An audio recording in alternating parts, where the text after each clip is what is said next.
Ce chiffre à présent, chaque année en France, 130 000 voitures sont volées, soit une toutes les 4 minutes. Face à ce fléau, les constructeurs tentent de trouver la parade pour protéger les véhicules et les retrouver plus facilement. Ces mesures sont-elles efficaces? Regardez l'enquête de ce 20h. Elle est signée Didier Piereschi, Simon Humblot et Julien Clouzot. Ce n'est pas visible à l'œil nu, mais cette voiture possède une caractéristique étonnante.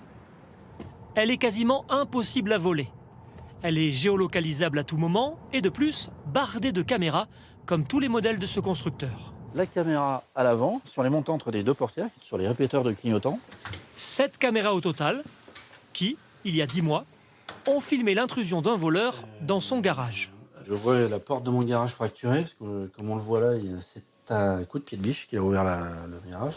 Le voleur ne s'attaque pas à la voiture, le modèle et sa sécurité haute technologie l'ont peut-être refroidi. Mais il repart tout de même avec un butin. Ces vidéos ont considérablement facilité le travail de la police. J'ai été contacté une semaine après, puisqu'ils avaient retrouvé la personne, grâce à cette vidéo bien sûr, puisqu'on peut clairement l'identifier. De plus en plus de véhicules sont désormais connectés. Dans toutes les voitures fabriquées depuis 2020 en Europe, on trouve une carte SIM, c'est la loi. Chaque véhicule peut donc, en théorie, être géolocalisé, exactement comme un smartphone. Ce bond technologique a transformé le travail des enquêteurs, comme ici, sur le plateau investigation véhicules de la gendarmerie. Ce service unique en Europe traite les vols et les accidents, et il y a de quoi faire.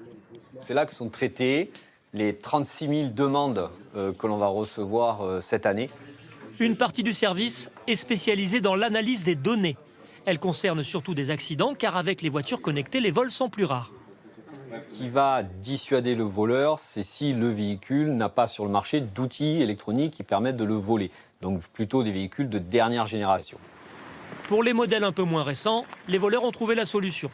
Sur cette vidéo, ils utilisent une technique appelée attaque-relais. Un délinquant muni d'un boîtier se met devant la porte de la victime pour capter le signal de la clé électronique. Il le transmet à son complice. Le véhicule s'ouvre alors sans effraction. Voici comment se prémunir de ce type d'attaque. En fait, c'est un cumul de moyens, je dirais.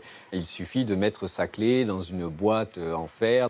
Vous combinez ça avec, par exemple, une canne qui va venir bloquer le volant. Vous combinez ça, par exemple, avec un système GPS que vous allez cacher dans le véhicule, quoi.